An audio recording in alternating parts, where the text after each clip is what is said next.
हर आंदोलन में औरतों की जो है वो भागीदारी है, उनका योगदान है और बड़ी बहादुरी से उन्होंने योगदान दिया है। ऐसे एक प्रिंसली स्टेट थी फरीदकोट, तो वहाँ की एक उसमें जो प्रजामंडल मूवमेंट था उसमें पार्टिसिपेट किया सवित्री देवी शर्मा ने। मैं उनको इंटरव्यू करने गई, उनके हस्बैंड कालीचरण शर्मा डॉक्टर थे प्रोफेशन से, वो आप भी एक क्वालिफाइड नर्स थी।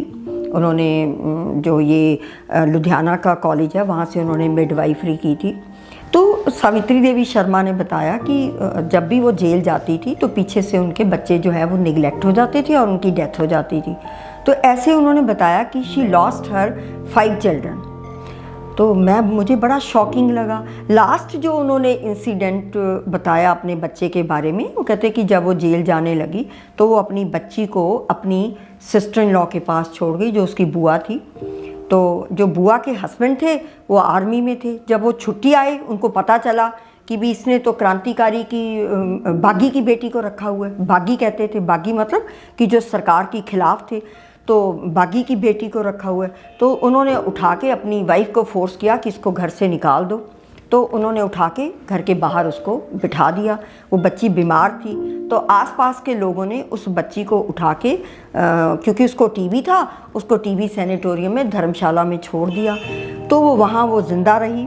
जब उसकी मदर जेल से छूटी, वो धर्मशाला में उसको मिलने गई, तो जैसे ही उसने उनको देखा शी डाइड।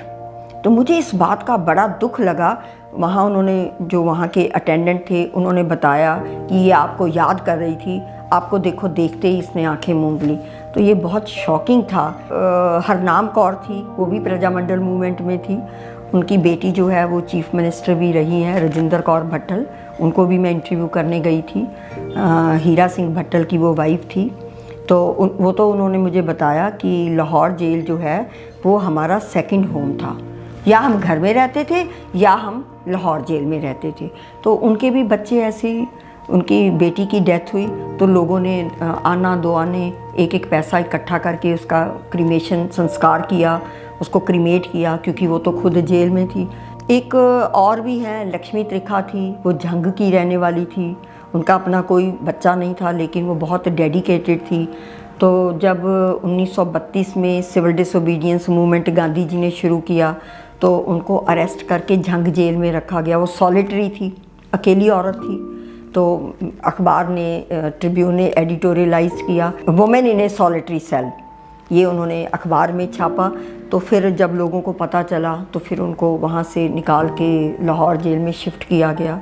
तो कई दिन वहाँ जेल में अकेली रही। एक मैंने गुलाब कौर के बारे में पढ़ा, वो गदर मूवमेंट में थी। तो उसको जब वो जेल में बंद रही उसको तो बहुत टॉर्चर किया गया क्योंकि वो गदर मूवमेंट की थी। उसको तो जो टांगे हैं उनको चौड़ा करके उसके ऊपर पैर रख देते थे। उसको बहुत टॉर्चर किया।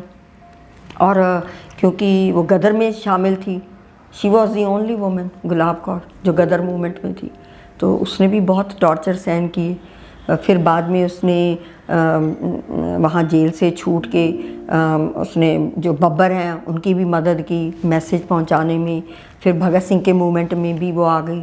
जिस दिन भगत सिंह को फांसी हुई है उस दिन लास्ट में उसने दम तोड़ा, गुलाब कौर ने।